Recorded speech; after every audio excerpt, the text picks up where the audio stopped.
focus on so that you can get better at that specific thing. Because the more you focus on something, the more it grows, right? They say that what you focus on grows. But also remember this: focus everywhere leads to focus nowhere. This is why you got to find your passion. What are you going to dedicate time, energy, and money to over this next season in your life? And what I would recommend is focusing on one thing.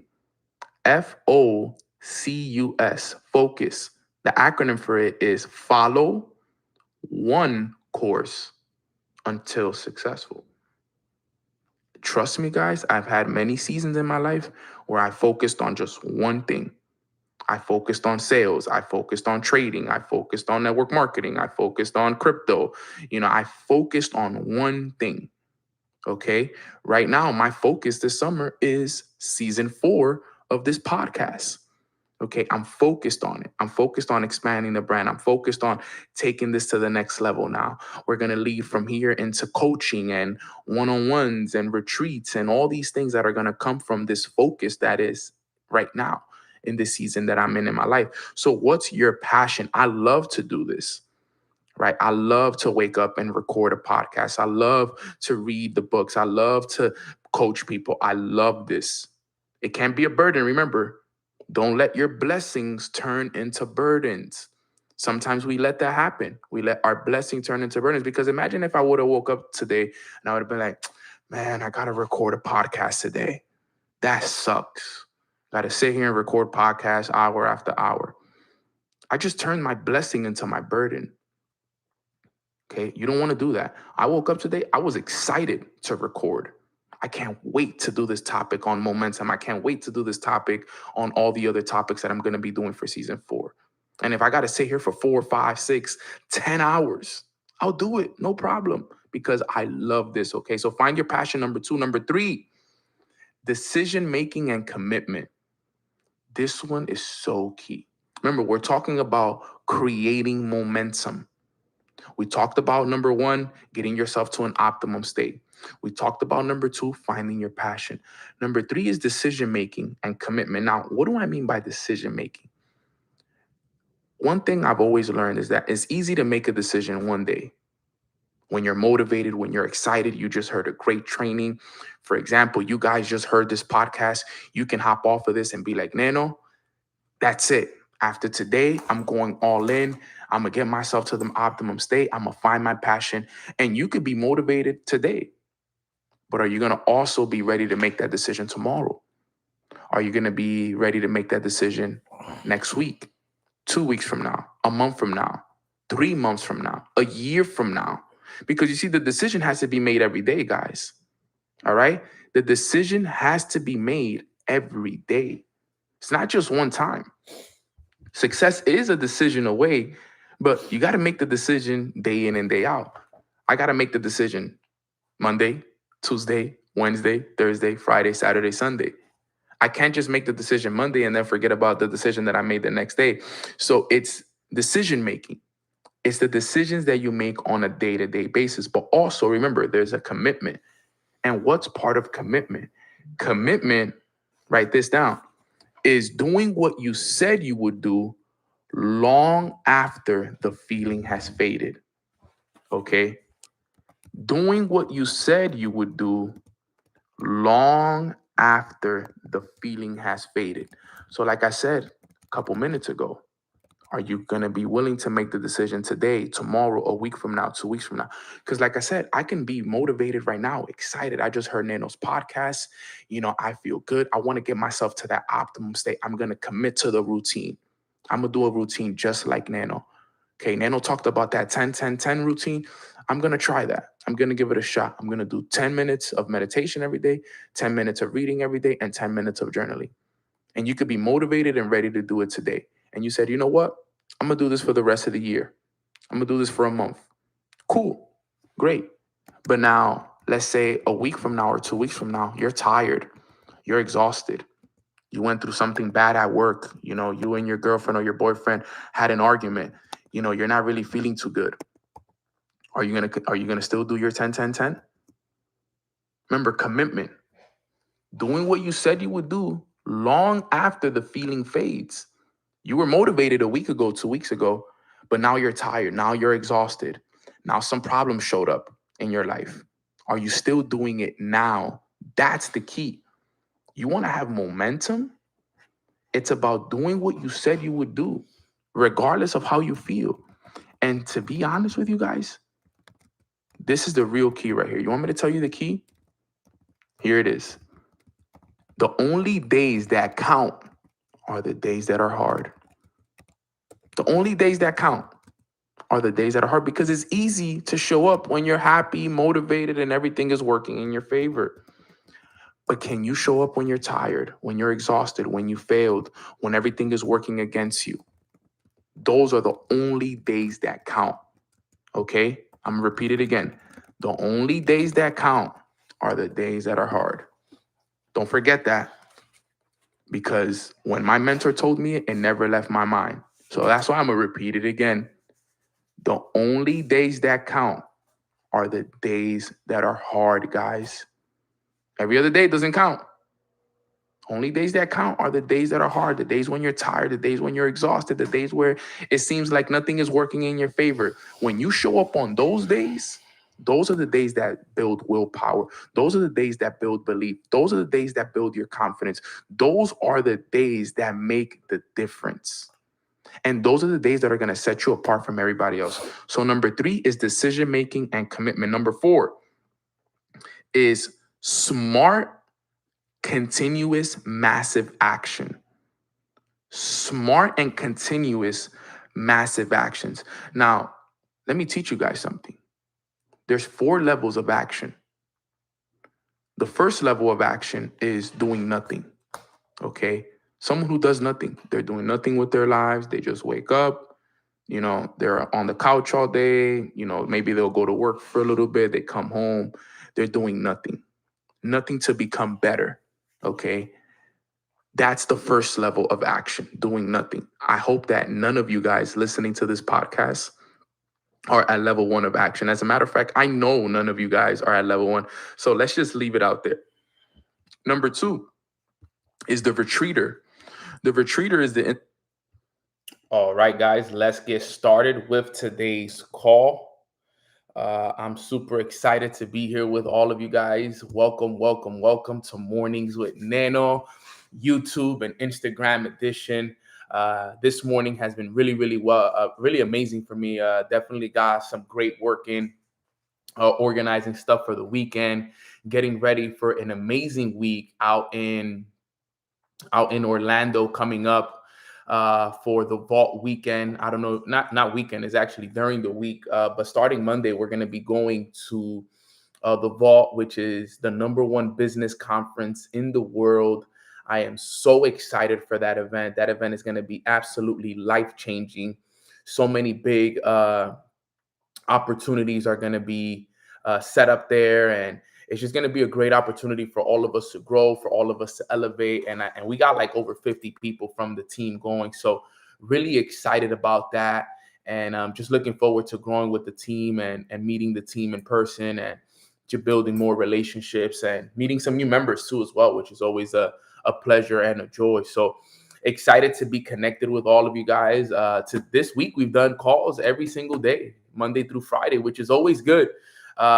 I will make you guys aware next week that may not be the scenario though. Next week, I actually may not even be able to do Mornings with Nano, just for the simple fact that I'm at the event all week. So the only day I may be able to do Mornings with Nano is Friday, maybe, because Monday we're traveling there in the morning. So we're leaving early in the morning. Tuesday, I'm at the event. Wednesday, I'm at the event. Thursday, I'm at the event. It's a 3-day event, and they all start at 8 o'clock, right? 8 a.m., 9 a.m. So I'll be at the event during Mornings with Nano hours. So just a heads up, I'm letting you guys know right now, there will probably be no Mornings with Nano all next week. All right, because I travel to the event Monday. I'm at the event Tuesday, Wednesday, Thursday, and then we check out Friday morning, which I'll probably be on the move all of Friday. as well. So just a heads up, just prepare. I'll do my best to do a call Friday, which is probably the only day. My boy's like, nah, bro, do it during the event. But I'm just letting you guys know ahead of times. I will do my best to catch up and do something Friday for you guys, but just prepare for probably a whole week, no mornings with Nano. So this is definitely going to be a time for you guys to catch up on recordings. As you guys know, I also have a podcast as well.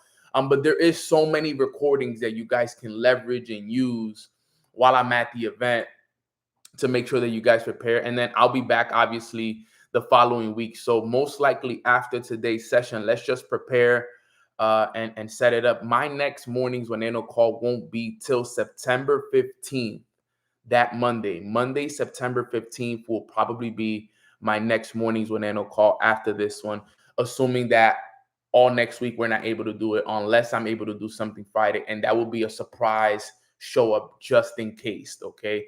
So just take it for what it is. We're going to make the best of it. And I'm excited for it. Just kind of wanted to give you guys some updates so that you guys know and you guys are aware. Obviously, I'll make a post and I'll get everybody updated because I know sometimes some people are not on this call that aren't able to hear that. But besides that, let's jump into today's training. I have a good one. I have a call at 11:30. So I want to make sure that I finish this call as soon as possible. I was thinking about what we would talk about today. And, since yesterday we were going over this book a little bit. I don't know if you guys know, but we've done 2 book clubs on this book in the past year on Mornings with Nano. We've done 2 book clubs. I'm even thinking about doing another one. Who knows? But there's a chapter in this book that really touches home for me because this book right here, everything that he teaches, also he referenced the Bible. So I love that about him. I love that Neville Goddard, everything that he teaches he always references the Bible for, just for the validation of the information that he is teaching. And I appreciate that about this author because this is a next level author right here. Like, for example, I don't know if you guys know this, but Bob Proctor, God rest his soul, the book that he was reading before he passed was this one right here. This was I know a lot of people know him for reading the Think and Grow Rich over and over and over again, but he says that this book right here is the modern day Think and Grow Rich. Like, outside of Think and Grow Rich, this was the book that he was studying over and over and over and over again, right? And I confirmed this with people who were very close to him. All right, this is the book that he was teaching from at his Matrix event where he was teaching his 7-figure earners. So this book, like, is next level. I've had this book since I got it. Like, I don't know if you guys can see, but it's a little ripped. This book has gone everywhere with me. I've had this book for 5 years, the same exact copy. I haven't lost this copy. This was the first copy I got from the very beginning when it was gifted to me. And I've had this book ever since, right? It's called The Power of Awareness. This is the book that actually got me to 6 figures as well. This is one of the main key component books that got me to 6 figures. Now, am I saying that this is the book that's going to get you to 6 figures? Yes and no, because obviously, yes, it could get you there, but you have to be ready to receive it, right? You have to be ready for this information. You have to be ready for, the ideas to be applied as well. This is, a lot of people have read the book, but have a lot of people read and applied the book. That's the thing. So in this book, there's a chapter. It's called Preparing Your Place. And I wanted to do it on this chapter 9, Preparing Your Place, because what we're doing is we're preparing ourselves for the rest of the year. We're preparing ourselves for what we're going to accomplish from now till December 31st, right? What's going to be what we accomplish? Like, what's the goal from now till December 31st? We're going on that last 90-day run. And I wanted to teach from this chapter because I wanted to give you guys a little bit of a different idea in training today. So I'm going to be teaching from chapter 9 today, Preparing Your Place. So if you guys are ready to listen to this training, put a 9 in the chat box so that we can get this call started. If you're ready to take notes, listen in, and just really dissect this chapter. The good thing about this chapter is that it's only literally 3 pages. Actually, it's really 2 pages in reality. It's like 2 pages in reality. This chapter is only 2 pages. So it's a very powerful 2 pages. but I want you guys to really dissect a chapter with me, because this is how I've done it in the past. I dissect each and every single chapter to the T. All right. So at the top of this chapter, he starts with 2 Bible verses. He starts with the Bible verse, John 17, verse 10, which says, "And all mine are thine, and thine are mine." So here's what I do, because I want to teach you guys not only about the concept behind the book, but also how to study it, right? So if I were to look into this, right? All right, let me ask ChatGPT, can you explain? Because there was a reason why he put that Bible verse there, right? So can you explain John 17:10 in simple terms so we can all understand it? This is also from the book Power of Awareness,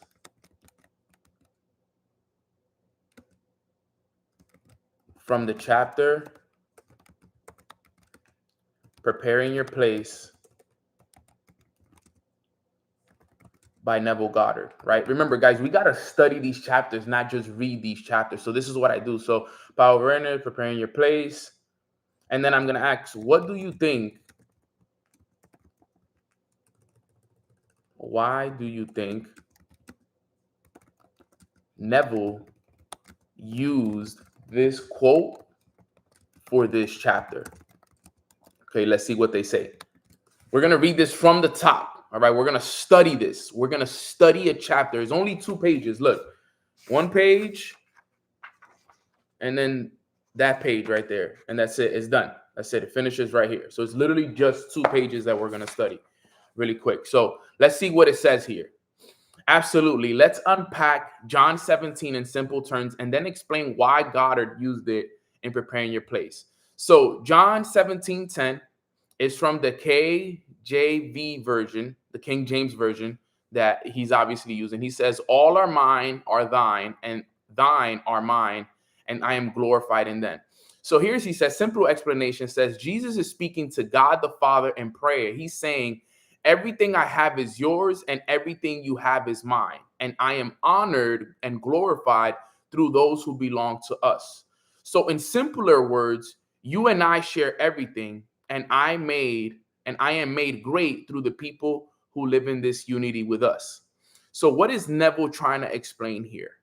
Right? So Neville wasn't using this as a traditional religious statement. Instead, he used it to explain the unity of your consciousness with the creative power of God, which he says is your imagination. It goes back to your imagination, right? So here's why Neville used this verse in Preparing Your Place. Number 1, unity of consciousness and God.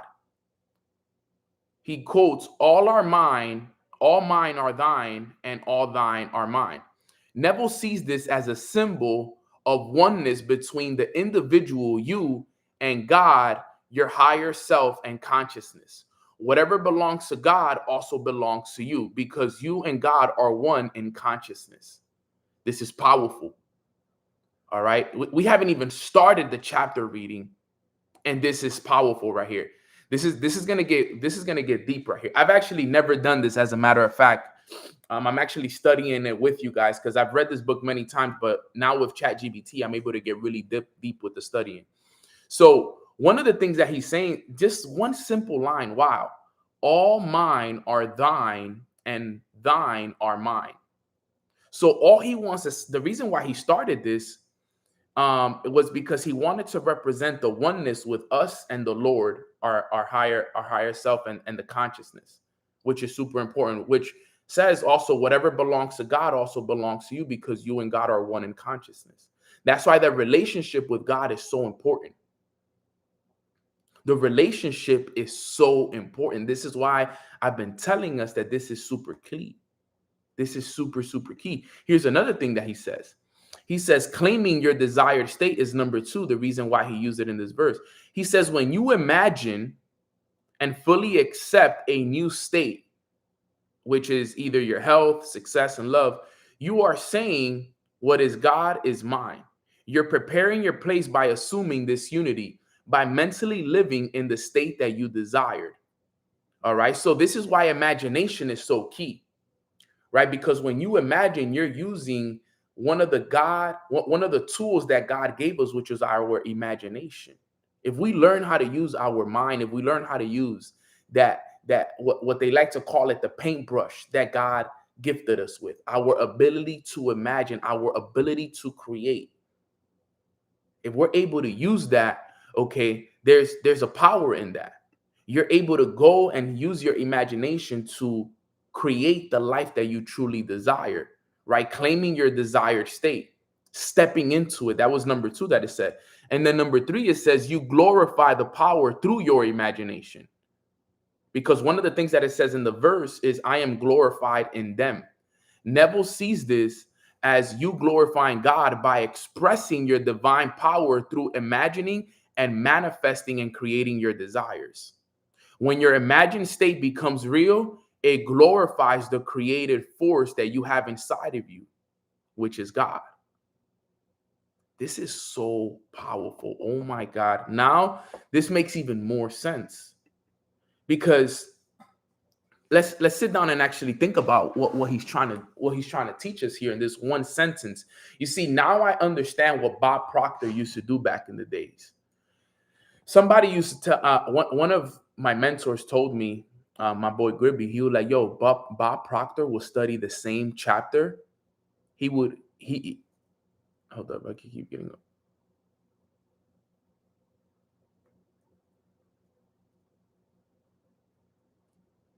He would study the same paragraph in the same sentence for a day, sometimes for a week. Oh shit, it messed it up for people on Instagram. I keep getting phone calls. Hold up, give me one sec, guys. I don't even know how. Okay. Give me one sec, guys. Let me just set this back up for my people.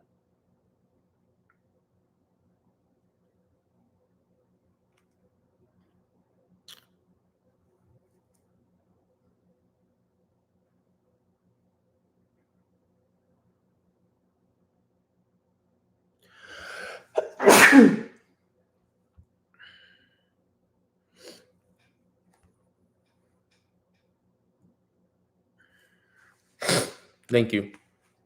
So this is powerful right here. So let's talk about this, because this is key. So he says the third point that Neville was trying to make by starting the chapter with that specific verse was that you glorify God by using the power of imagination, right? We always talk about like, yo, how can we glorify the Lord, right? How can we glorify our God?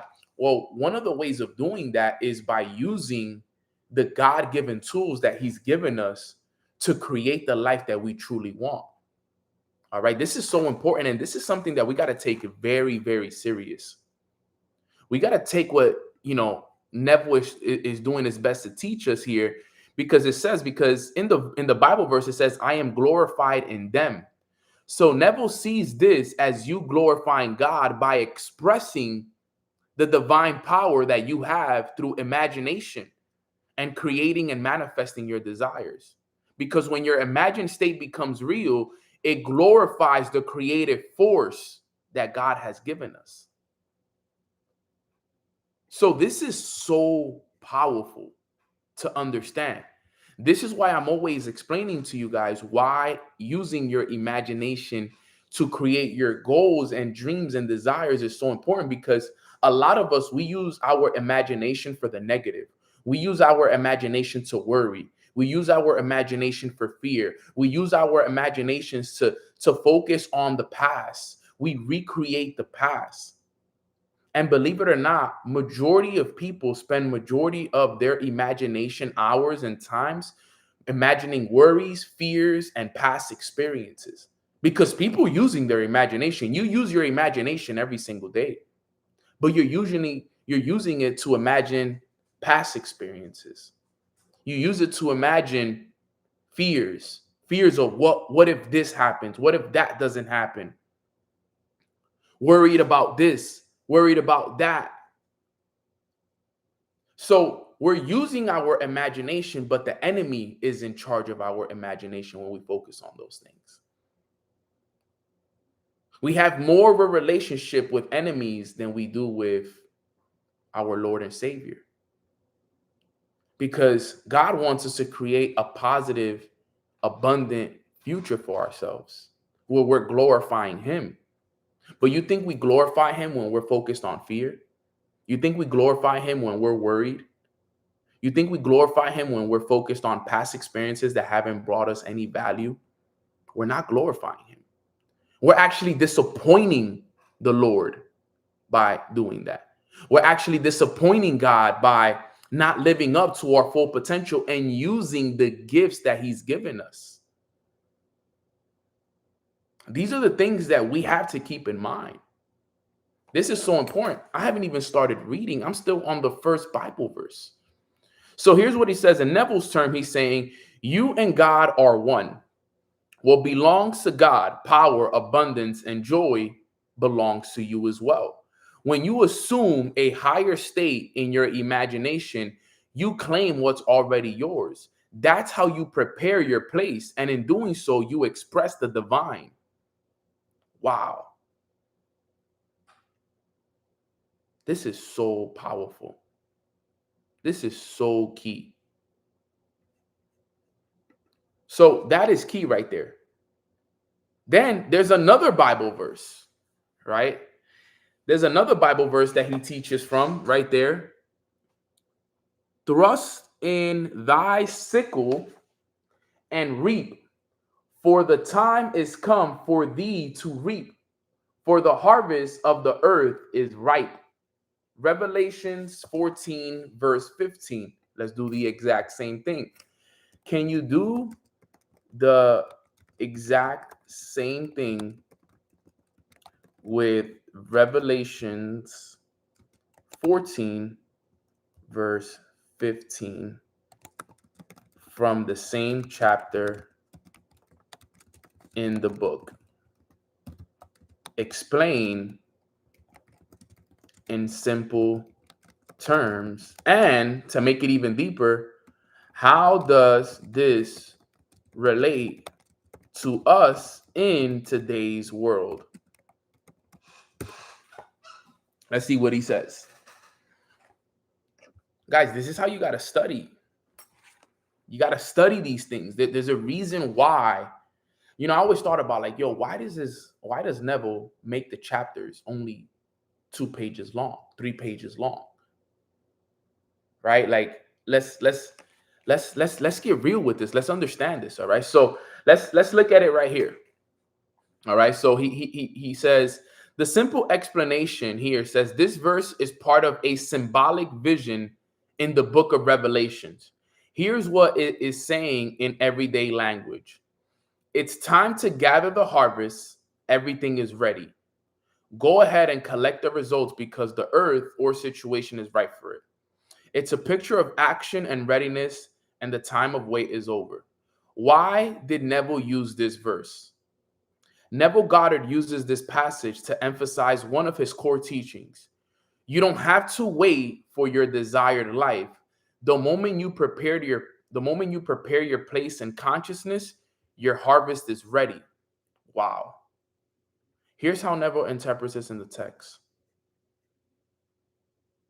Oh my God, I just got a breakthrough with that.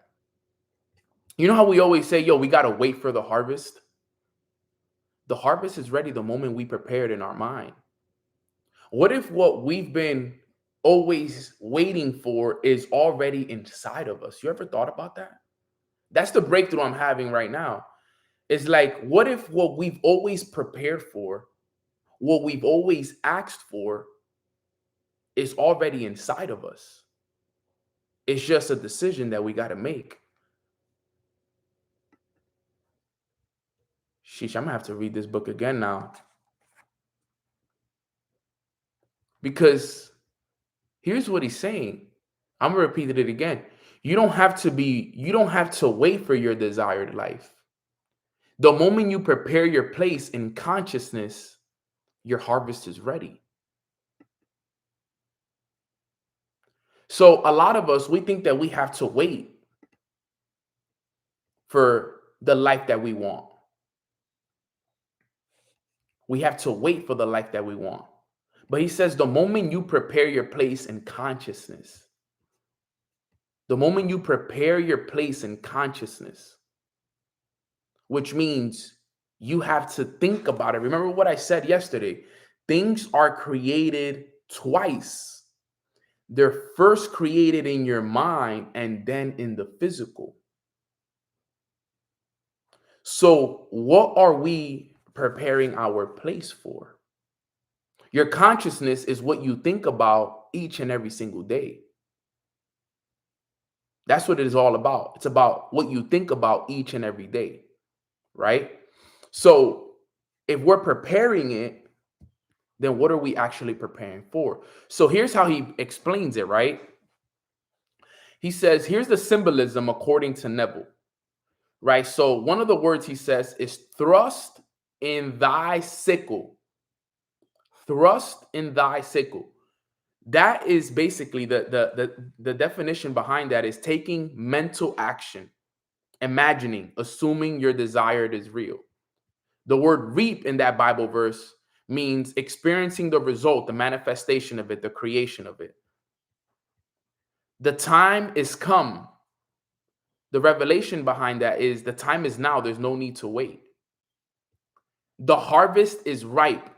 The state you desire already exists in imagination and it's ready to be claimed. You see, I remember somebody once told me, they said, when people read the Bible, people just read the surface level Bible. But there's layers to the Bible. It was never written to just be surface level. It was written so that people can unlock and go deeper into these verses.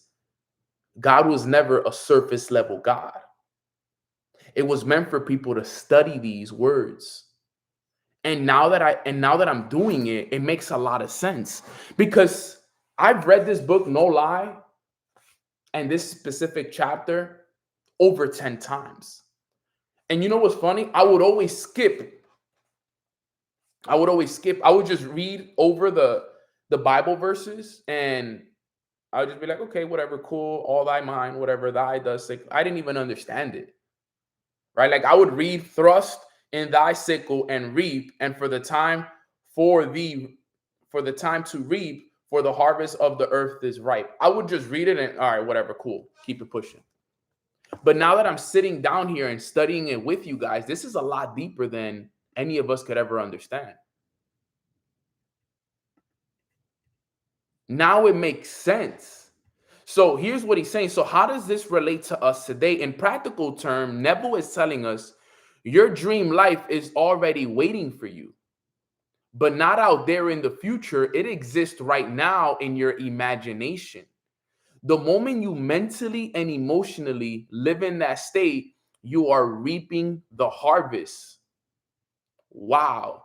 This means don't wait until things look right in the outer world. Don't keep hoping or begging. Instead, assume the state of the wish fulfilled now and act as if it's already yours. The assumption is how you thrust in your sickle and reap your harvest. Damn. Example in today's world. Let's say you want a new job. Applying Neville's interpretation of Revelations 14:15 would look like this. Stop seeing yourself as someone looking for a job. You assume the feeling of already having the job. You feel what it's like to wake up, go to work, and feel secure and respected and paid. You do this consistently in your imagination. This is how you reap the harvest. You mentally claim what's already ripe and ready and invisible in your inner world. Eventually, your outer world rearranges to matches that assumption. And that is so true. Because remember what I told you guys yesterday about my story, about how I would wake up every day and read the goal card, how I would wake up every day and do the imagination every day, every day, every day, every day until it became a reality. Eventually, if you do it enough, your outer world will match the inner world. I need you guys to understand this. This is so important. What I'm teaching you guys right now is colossal information. I'm glad that you guys are on. We have over 100 plus on the call right now. I pray you guys are actually listening to this and understanding this, because this is 7, 8 figure information that's being taught on this call right now. It's the same thing. Stop waiting to live the life you want. It already exists in your imagination. It is so true. Why do I have to wait till I have my penthouse on the beach when I already have it in imagination? Why do I have to wait to drive my Mercedes Maybach S580 when I already drive it in imagination? Why do I have to wait to see my top 10, 20 leaders make 6 figures when I already see them making it in my imagination? Why do I have to wait to buy my mom and dad a house in the Dominican Republic when I already bought it for them in my imagination? I just have to stay consistent up here, see it every day, create it more every day. It already exists in imagination. And by law, I do that daily. It would exist in the reality. It has to match. Subconsciously, it's how it works. This information is not for everybody, though. Not everybody's going to be able to understand this fully, especially if you're new to this kind of information. You might think I'm talking Chinese to you right now. You're probably like, Nano, what do you mean, my imagination? It's tough. But I pray that you guys are actually seeing the value in this. I haven't even started reading the chapter. So he uses those 2 Bible verses as a way to explain the rest of the chapter. So let me start reading now from the top. He says, all is yours. Do not go seeking for that which you are. Appropriate it, claim it, assume it. Everything depends upon your concept of yourself. That which you do not claim as true of yourself cannot be realized by you. Wow.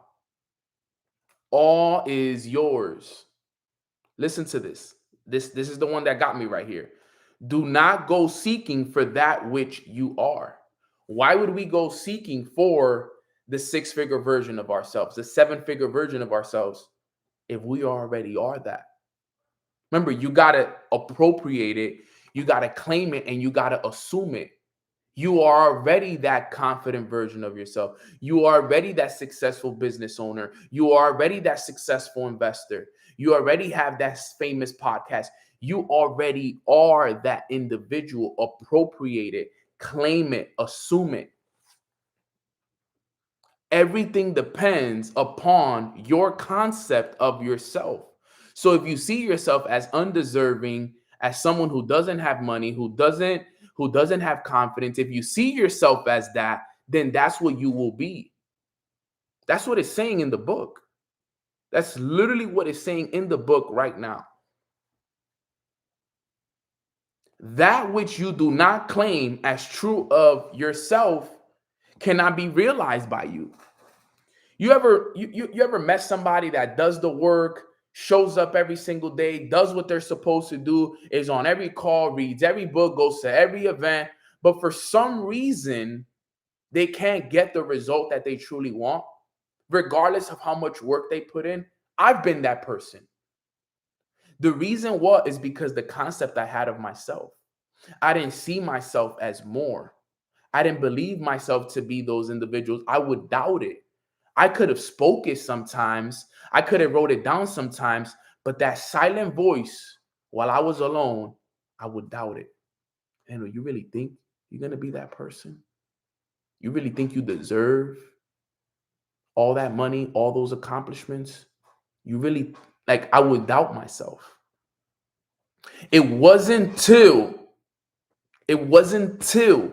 I understood this right here, what he is explaining right now. Listen to it again.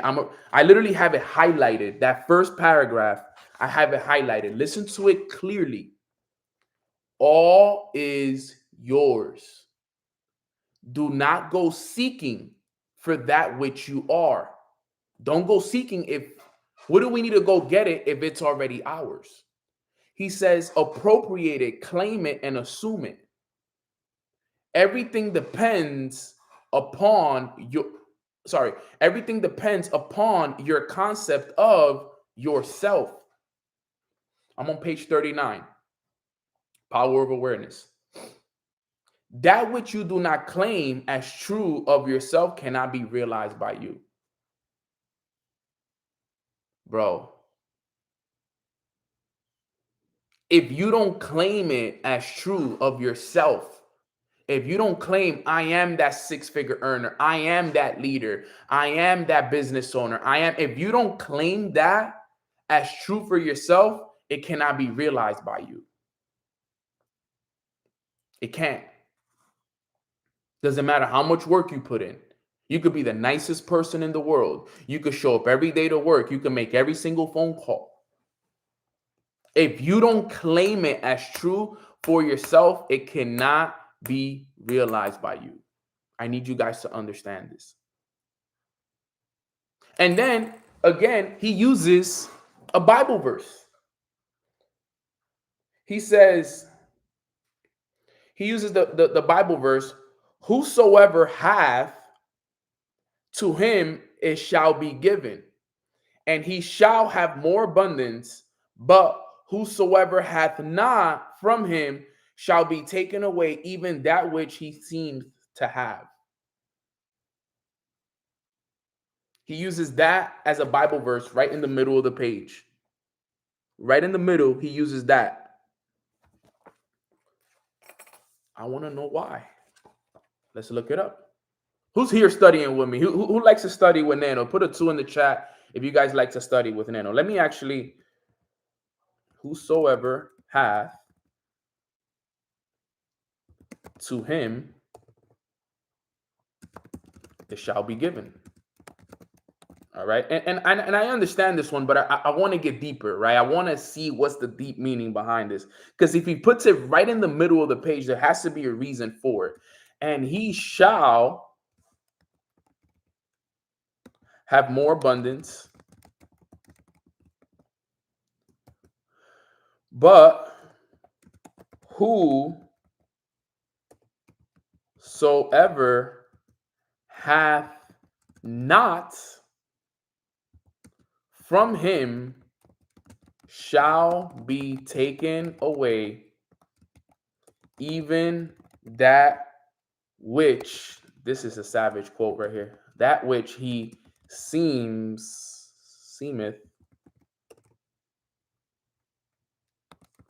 to have. Okay, boom. Okay.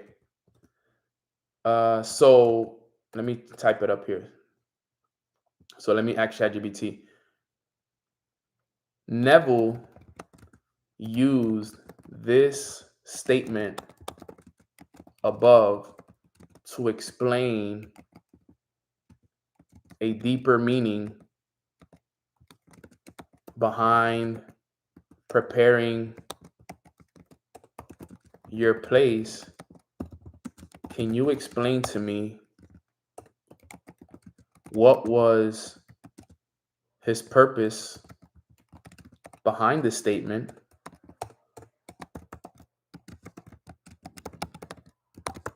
And how it relates to today's world? Question mark. I hope you guys are learning about how to study. This is so important. Everything I'm teaching you guys. So absolutely, this is the key verse. Boom, boom. This is a key verse Neville Goddard uses to explain one of the deepest spiritual laws behind manifestation. It comes from Luke 8, verse 18, and it also appears in Matthew 13:12. Let's walk through it carefully and explain why Neville used it in the Preparing Your Place chapter of the Power of Awareness and how it applies to life right now. So the scripture says, whosoever hath, to him shall be given, and whosoever hath not, from him shall be taken even that which he seems to have. So here's what it says. Simple explanation of the verse. This can sound harsh or confusing at first, but in spiritual and metaphysical terms, it means if you believe and feel that you already have something like abundance, love, or success, you'll attract more of it. But if you feel lacking and believe you do not have what you need, then even the little you do have will fade away. Wow. It's not about deserving or fairness, it's all about consciousness. Oh my God. That relates a lot with me. Let me repeat that again, real quick. If you believe and feel that you already have something like abundance, love, and success, you will attract more of it. So if you believe it, right? If you believe it, then you will attract more of it. But if you feel lacking, like lack of money, lack of opportunity, lack of success, lack of etc., and believe you don't have what you need, then even the little you do have will fade away.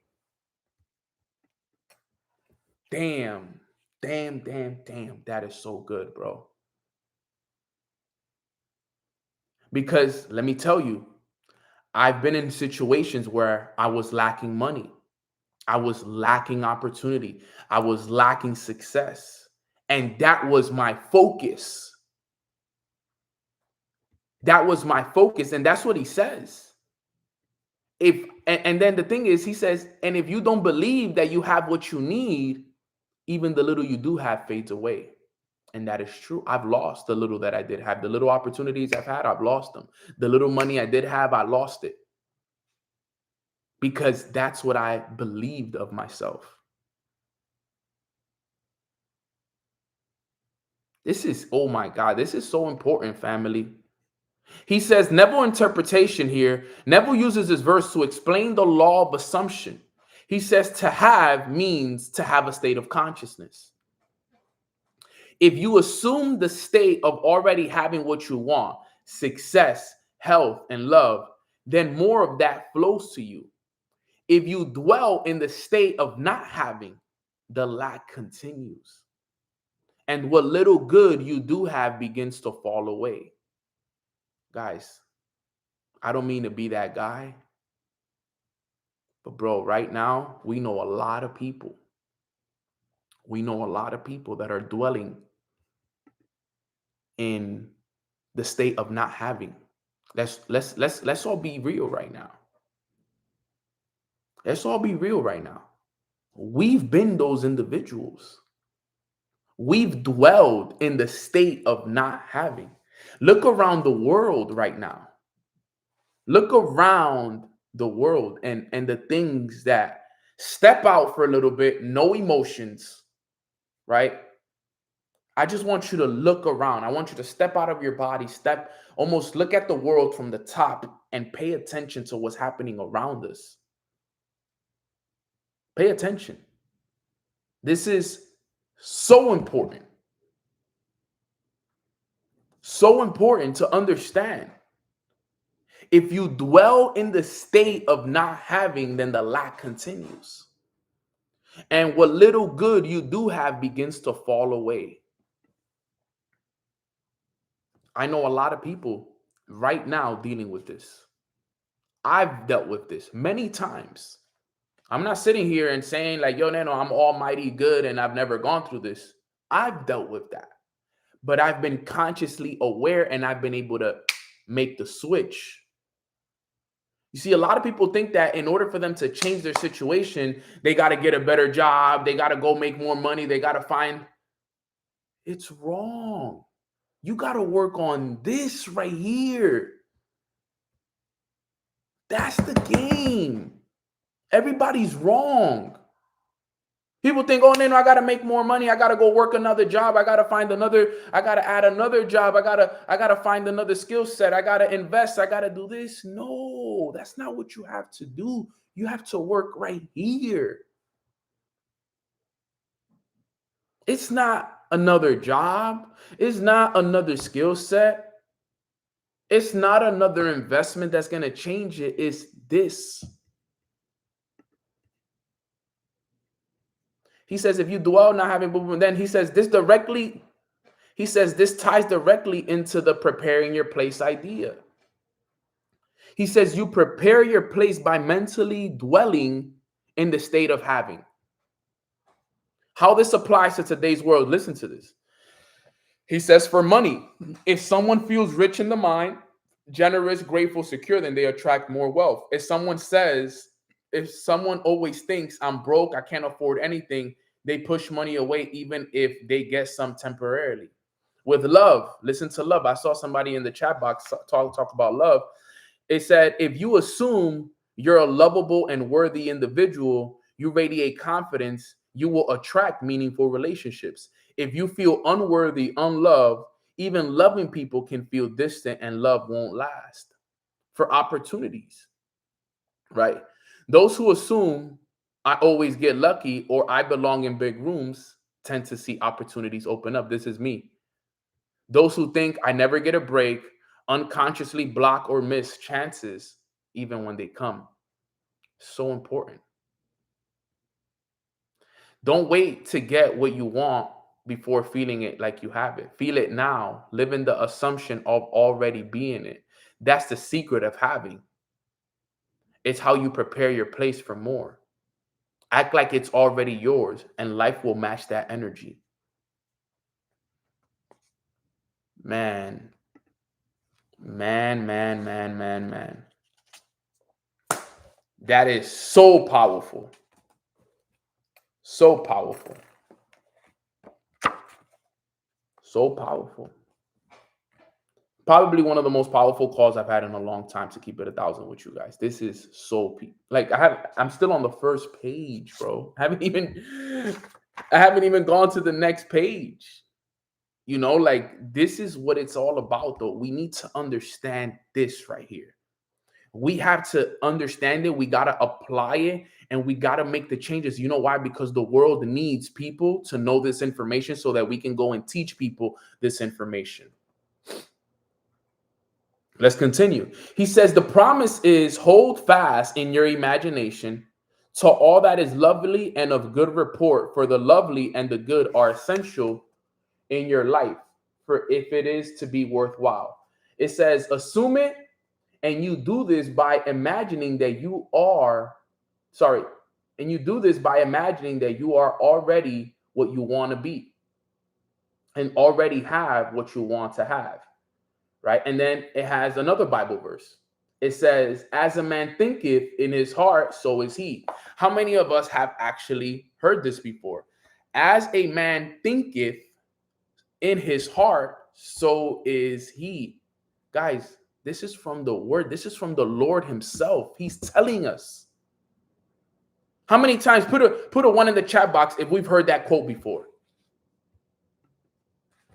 How many of us have heard that quote before? But have you ever like dove deep? Let's dive deep with ChatGPT. In the same chapter, he uses the quote, as a man thinketh in his heart, so is he. Right? In the same chapter, he uses the as a man thinketh. Can you dive deep into why he uses this statement in this chapter and how it relates to us in today's world? Absolutely. Here we go. Let's talk about it, right? Let's study. Let's actually study this, right? Let's get into this, right? Let's actually understand this. So he says, this statement, as a man thinketh, is one of the most profound spiritual truths Neville Goddard ever worked with. And it is used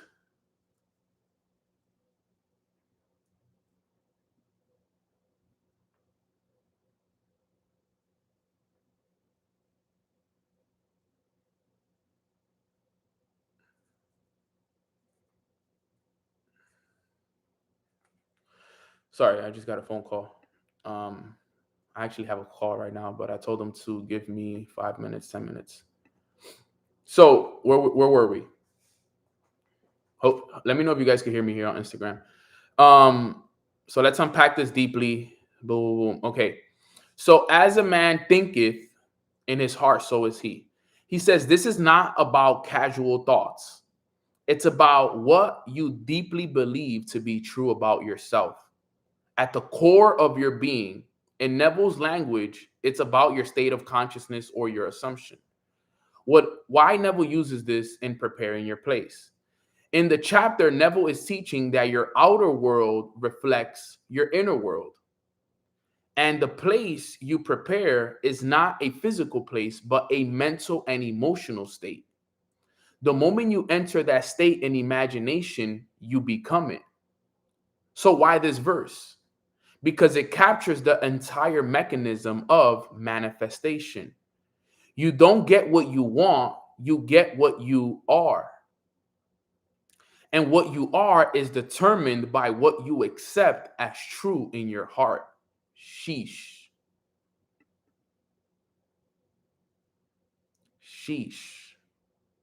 You know what this makes me think about is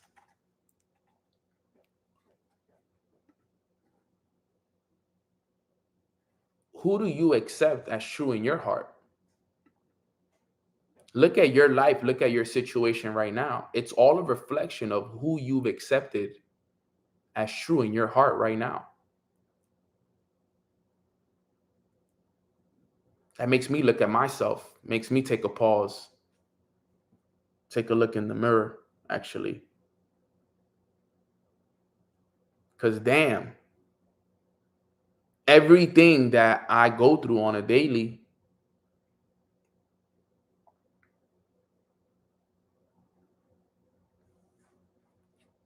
is all a reflection.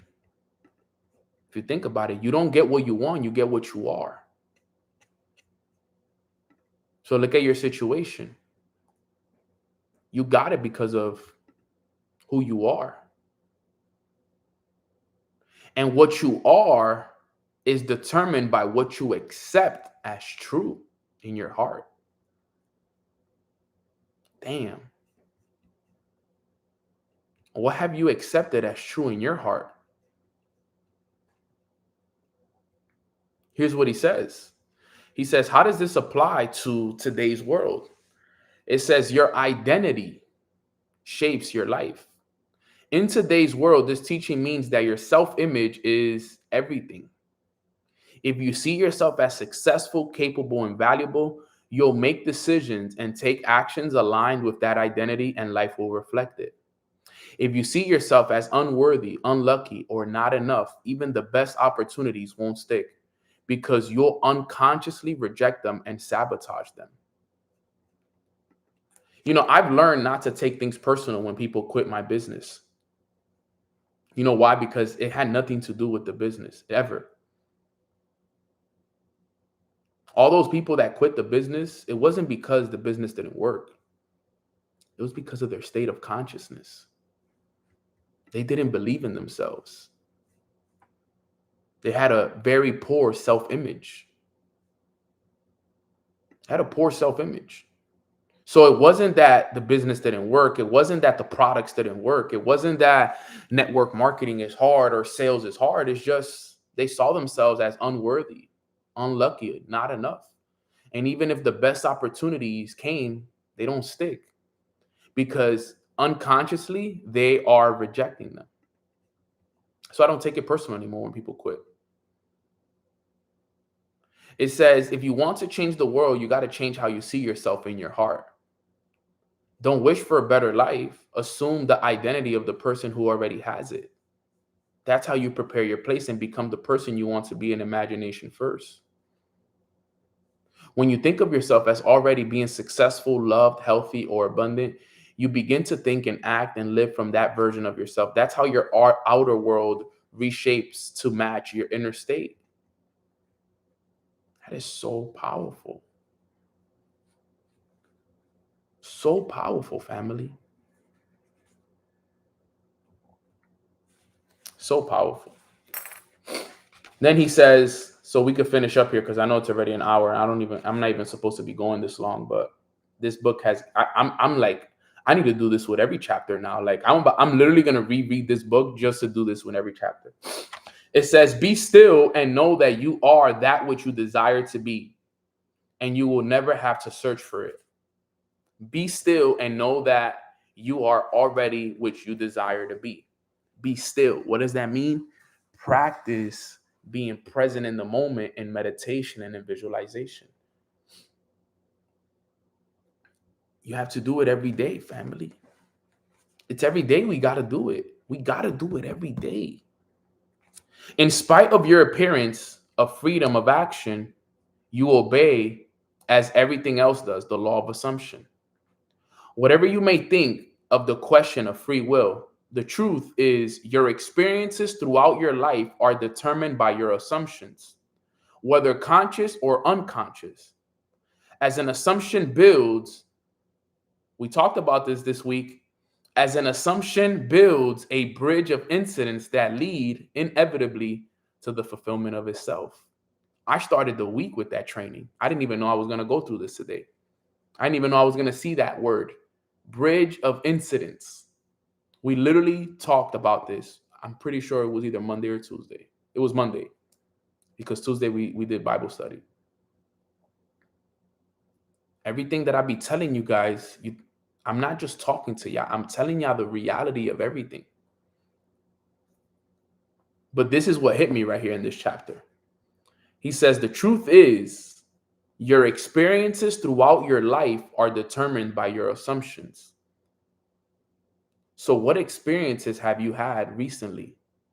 They're all a reflection of your assumptions. Love, fam. Man believes the future to be the natural development of the past. But the law of assumption clearly shows that this is not the case.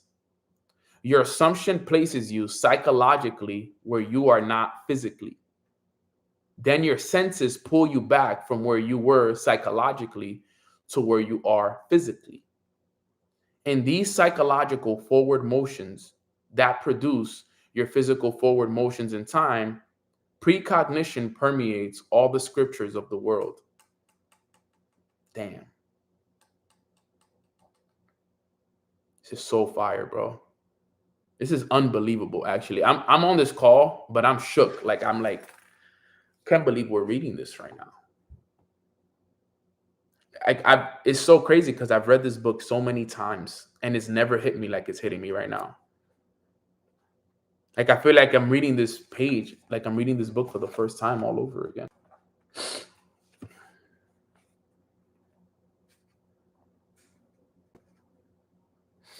All right, I'm back. So I'm gonna finish it off here. He does a whole nother verse here, which is insane.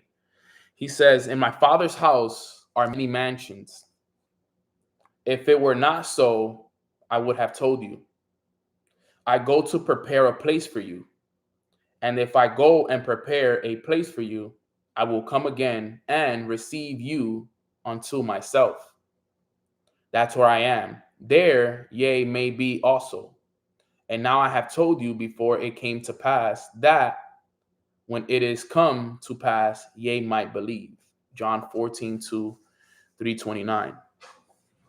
He says the I in this quotation is your imagination, which goes into the future, into one of the many mansions. The mansions represent consciousness. The mansions is the state desired. Telling of an event before it occurs physically is simply feeding yourself onto the state desired until it has become the tone of reality.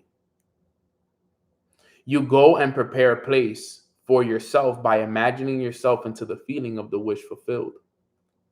Then you speed from this state of the wish fulfilled, where you have not been physically, back to where you are physically a moment ago.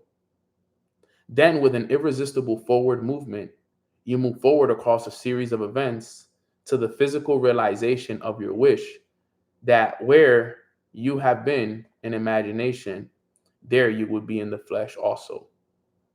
And then he finishes with a Bible verse. He says, unto the place from whence the rivers come, thither they return again. This is so powerful, fam. This is probably one of the best trainings I've done in a very long time. This is deep, deep, deep stuff right here. Let me look at that last verse right here. Do the same with this verse, please.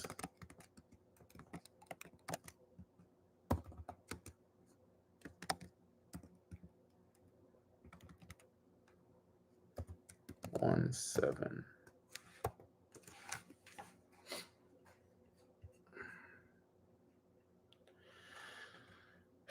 All the rivers run into the sea, yet the sea is not full. Unto the place whence the rivers come, either they come.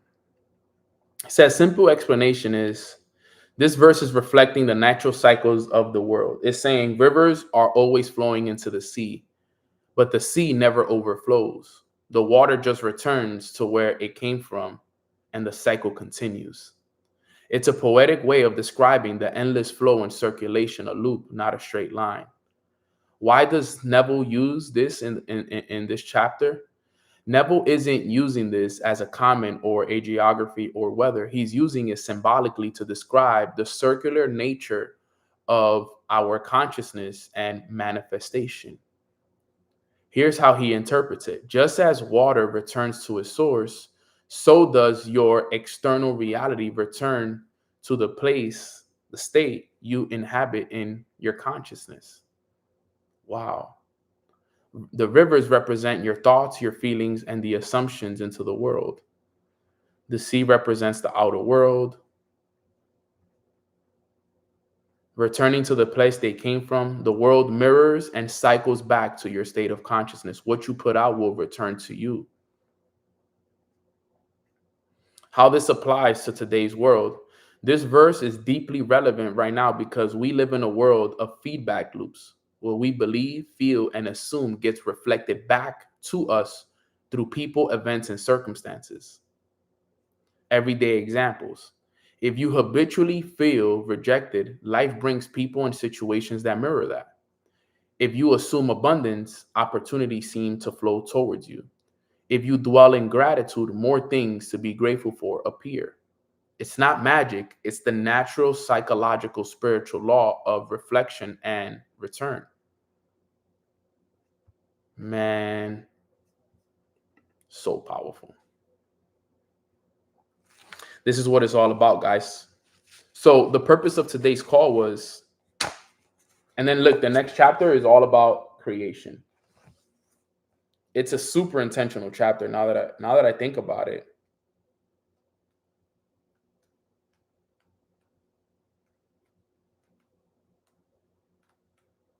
Now that I think about it, these chapters are so intentional. These chapters are so intentional. I'm looking at all of them now and I'm like, wow. I'm going to read it again. I'm sold. Power of awareness for the 100th time is done. Well, all right, guys, I got to go jump on this call. I'm late for it, but I wanted to just read from that specific chapter, but I didn't know we were going to get that deep with it, to be honest. I didn't know that this training will last this long, but I appreciate you guys staying all the way through. Who got value from today's training? Put a 999 in the chat box. I may have to do a book club for this. We need to reread that together. Honestly, I might make that a book club. But we're going to have to do it separate outside of these calls, because to study that every morning is going to be tough. Every single morning will be tough. So we might be able to do a private one. We'll talk. We'll see how we do it. But I'm definitely going to study this book again because I love that book. This will be the third book club we do with the same book. We haven't done any other books. Every time we do a book club, we always do this book. It's so funny, but it just gets better every time. Maybe do that one on one of the retreats. Yeah. So guys, with that being said, let me go. I hope you guys have a beautiful rest of your days. God bless all of you guys. Remember, at least I gave you guys a good one before I go for the next week. My next call will not be till Monday, September 15th. All right. The reason for it is because next week I'm going to be at an event in Orlando all week, Monday through Friday. All right. So I won't have the time to do it. If I do any trainings next week, it will be a pop-up training. All right. Make sure you guys follow me on Instagram at Long Live Nano and Mornings with Nano. I have 2 Instagrams. Like this video, subscribe to the channel. If you want to stay up to date with all the retreats that are going to be coming in 2026, join the Telegram chat that is in the chat box right there. And with that being said, let me do a little quick prayer and we'll get this call finished. All right. Quick prayer. Father God, we want to say thank you so much for a week that was filled with so much value, so much wisdom, and so much knowledge. We're so grateful for all the information that you continue to teach us and the way that you teach us, Father. We're so grateful for the whole entire community that continues to grow, that continues to become aware, that continues to step out of their comfort zone to do things that they've never done, to receive things that they've never had. We are so grateful for it all, Father. We're thankful for our health. We're thankful for your guidance. We're thankful for your protection. We're thankful for your forgiveness. We're thankful for it all, God. And if we ever sinned or if we ever were ungrateful for what we do have, we want to say, Father, that we apologize and that we are grateful for everything that we do have. And moving forward, we will move with a grateful heart and we will believe in ourselves and use the tools that you've given us to create the life that we desire, Father. Anything that aligns with you, that's what we want to do, Father. So we appreciate you. We love you. And in the Lord's name we pray. Amen, amen, amen. All right, guys, let me go because my guy is going to kill me. I was supposed to be on a call at 11:30. And it's 11:48, so I'm 18 minutes late. So I hope he still wants to do the call, but I just feel like this was so important for me to share with you guys. So I don't regret it one bit. We can always reschedule a call, but we can't always dive deep into a book like we did today. So I love y'all. I appreciate you guys, and I'll see you guys on the next call. Please catch up on any sessions, rewatch this one, and get ready because when I come back on the 15th, we're going to jump right back into some powerful stuff. All right, fam. Have a great day. God bless you.